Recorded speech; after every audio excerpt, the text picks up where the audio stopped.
하나님, 제가 말씀을 읽게 해주셔서 감사해요.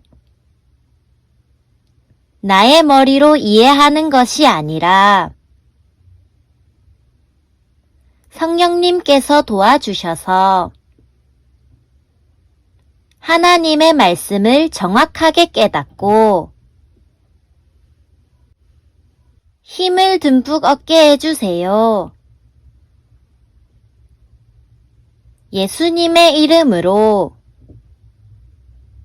기도드립니다. 아멘. 안녕 친구들, 오늘 읽을 말씀은 사도행전 5장 6장이에요. 5장에는 아나니아와 삽비라 이야기, 사도들이 행한 표적과 기적, 사도들이 받은 모욕들이 등장하고 6장에는 음식을 나누어 주는 일을 맡은 7사람을 뽑은 이야기와 스데반이 붙잡히는 이야기가 등장해요. 오늘의 간단 설명. 과부는 남편의 죽음으로 이별한 여자를 말해요. 이스라엘 사회에서 과부와 고아, 나그네는 가장 소외된 계층 중 하나예요.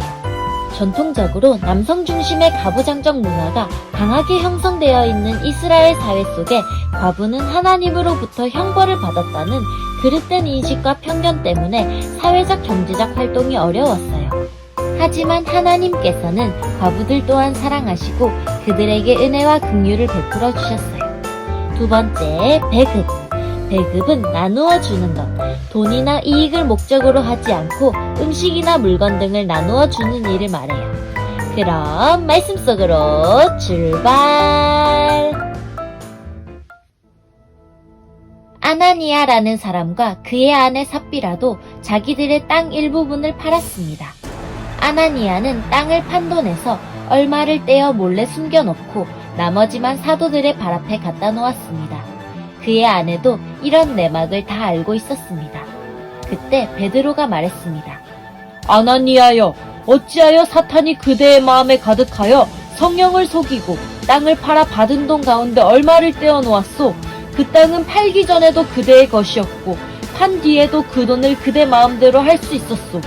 그런데 어찌하여 성령을 속일 마음을 먹었소? 그대는 사람을 속인 것이 아니라 하나님을 속인 것이오. 아나니아는 이 말을 듣자마자 쓰러져 죽었습니다. 이 소식을 들은 모든 사람들은 몹시 두려워했습니다. 젊은이 몇 사람이 들어와 그의 시체를 싸서 밖으로 메고 나가 묻었습니다. 3시간쯤 지나서 아나니아의 아내 삽비라가 들어왔습니다. 삽비라는 방금 전에 무슨 일이 일어났는지 전혀 몰랐습니다. 베드로가 삽비라에게 물어보았습니다. 그대와 그대의 남편 아나니아가 땅을 팔아서 받은 돈이 이것뿐이요? 삽비라는 예, 그것뿐입니다 라고 대답했습니다.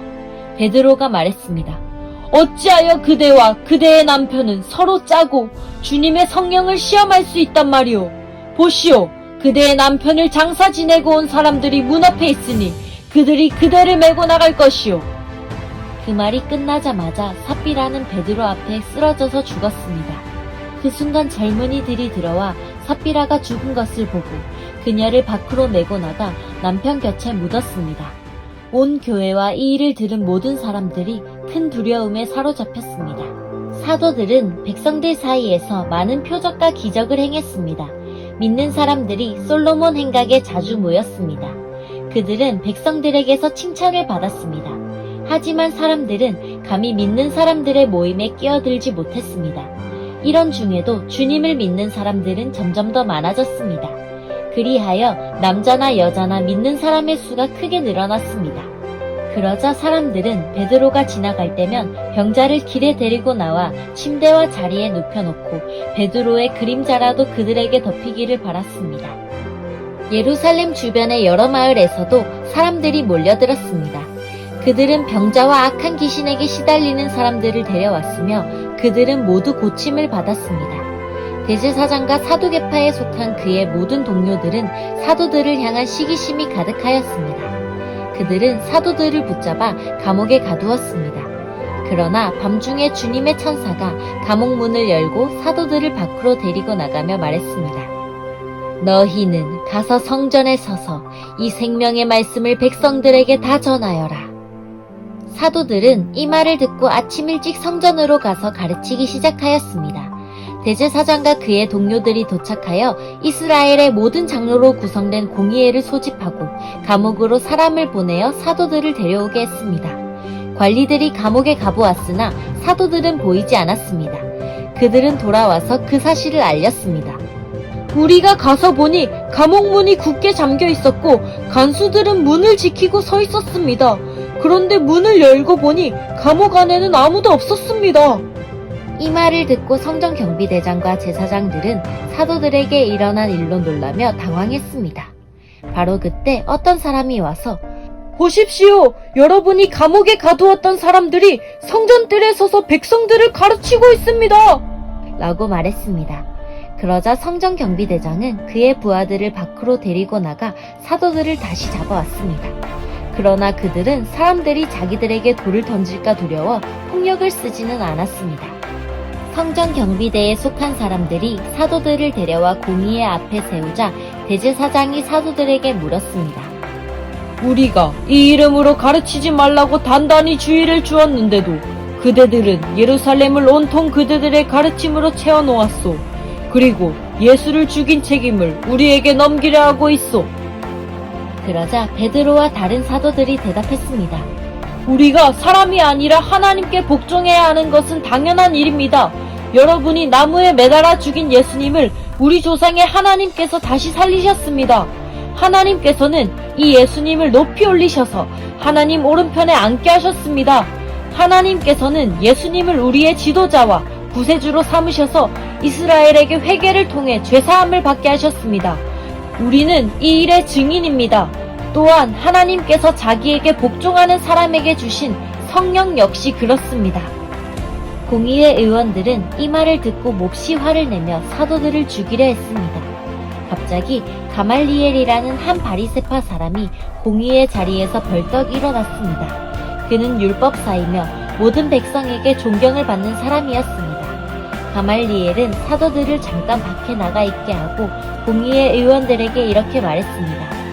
이스라엘 사람들이여, 여러분들이 이 사람들에게 어떤 행동을 하려 하는지 깊이 생각해 보십시오. 얼마 전에 드다가 출연했을 때의 일을 기억하십니까? 드다는 자기가 대단한 인물이라고 주장했고 400명 가량 되는 사람이 그를 따라다녔습니다. 그러나 그가 죽임을 당하자 그를 따르던 사람들도 뿔뿔이 흩어져 없어지고 말았습니다. 그가 벌인 운동도 흐지부지 되어버렸습니다. 이런 일이 있은 후에는 인구조사를 할 때 갈릴리의 유다라는 사람이 나타나 백성들을 이끌고 다녔습니다. 그러나 그가 죽임을 당하자 그를 따르던 사람들 역시 다 흩어지고 말았습니다. 그러므로 이번 일에 관하여 내가 충고하고 싶은 것은 이 사람들에게서 손을 떼고 그대로 내버려 두라는 것입니다. 왜냐하면 그들의 이러한 계획이나 행동이 사람에게서 온 것이라면 실패할 것이지만 만에 하나 그것이 하나님께로부터 온 것이라면 여러분은 이 사람들이 하는 일을 막을 수 없는 것은 물론이고 잘못하면 하나님과 맞서 싸우는 것이 되기 때문입니다. 사람들은 가말리엘의 충고에 설득되었습니다. 그들은 사도들을 다시 공의회 안으로 불러들여서 매질을 한 후에 다시는 예수의 이름으로 말하지 말라고 엄하게 명하고 놓아주었습니다. 사도들은 예수님 때문에 모욕당하는 것을 영광이라고 생각하여 오히려 기뻐하면서 공의회를 나왔습니다. 그들은 날마다 성전뜰에서 그리고 집집마다 다니며 예수님이 바로 그리스도라는 복음의 내용을 쉬지 않고 가르치고 전했습니다. 날이 갈수록 제자들의 수는 늘어만 갔습니다. 그 무렵에 그리스어를 사용하는 유대인들이 히브리어를 사용하는 유대인들에게 불평을 늘어놓았습니다. 그것은 히브리어를 사용하는 본토 유대인들이 매일 음식을 나누어 줄 때 그리스어를 사용하는 유대인 과부들에게는 관심을 쏟지 않아 그들이 배급을 제대로 받지 못했기 때문입니다. 그래서 12사도가 제자들을 모두 불러 말했습니다. 음식을 나누어 주는 일 때문에 우리가 하나님의 말씀을 가르치는 일을 소홀히 하는 것은 옳지 않습니다. 그러니 형제 여러분, 여러분들 중에서 성령과 지혜가 충만하다고 인정받은 사람 7명을 뽑으십시오. 그 사람들에게 이 일을 맡기고 우리는 기도하는 일과 하나님의 말씀을 가르치는 일에 온 힘을 기울이겠습니다. 모든 사람이 이 말을 좋다고 생각해서 믿음이 좋고 성령이 충만한 스데반을 비롯하여 빌립과 브로고로와 니가노르와 디몬과 바메나와 유대인으로 개종한 안디옥 사람 니골라를 뽑았습니다. 사람들이 이들을 사도들 앞으로 데려오자 사도들이 그 사람들 머리에 손을 얹고 기도했습니다.